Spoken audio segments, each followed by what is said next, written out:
If you're looking for a particular symbol inside of Sibelius, you can look for it up in the ribbon, and you may be able to find it in the ribbon or find it via searching. And then also you may find it inside of the keypad. So for example, fermatas, marcatos, there are a variety of symbols that are located in various keypad locations. If you don't see those, the last place you can look is this area up here called Notations tab, Symbols Group, and then one of the various symbols buttons.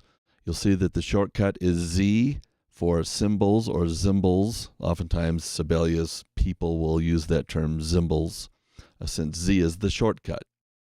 When you press Z, it opens up and shows you all these various symbols that you may use inside of a score. One thing to note about the symbols menu is that these symbols are the least intelligent. So for example, your playback isn't going to follow the sign and the coda if you use symbols from the symbols menu. The best way in that case is to use the text, styles, and then use the repeats here. And then right click as you did before, right click, and then choose the type of repeat that you want to select. So those are a much more intelligent way to add symbols to your score.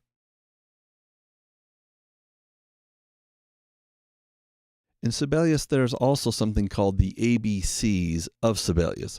Basically, what that means is that each letter on your QWERTY key is associated with a specific shortcut in Sibelius. So letters A through G are for entering a note value. So for example, if we select a note, and then say hit A, it's going to add an A.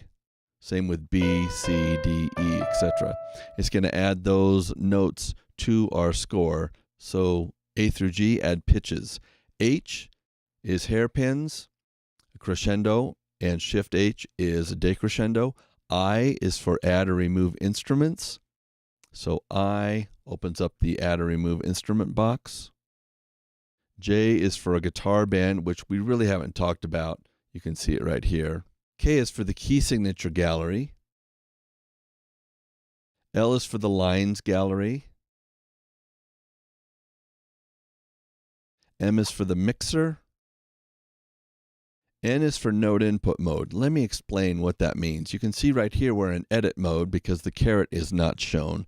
If I hit N, you can see now we see that blue caret and we're actually in note input mode. So now I can continue adding notes into my score. O is unassigned. P is play. Remember, P will play back from wherever you are located in your score. Q is for the clef gallery. R is for repeat. Remember, R repeats whatever you have selected, including a note or a whole bar or a whole staff. S is for slur. And remember, spacebar and shift spacebar move your slur forward and backwards. T is for the time signature gallery. U and V are unassigned. W opens up a part in your score and moves you back and forth between working in a part and working in your score. X flips an object. So if I have that bar selected and hit X, it will shift and move and change the direction of the stems. Y, move your playback line to your selection. And Z is symbols or symbols gallery, which we just discussed.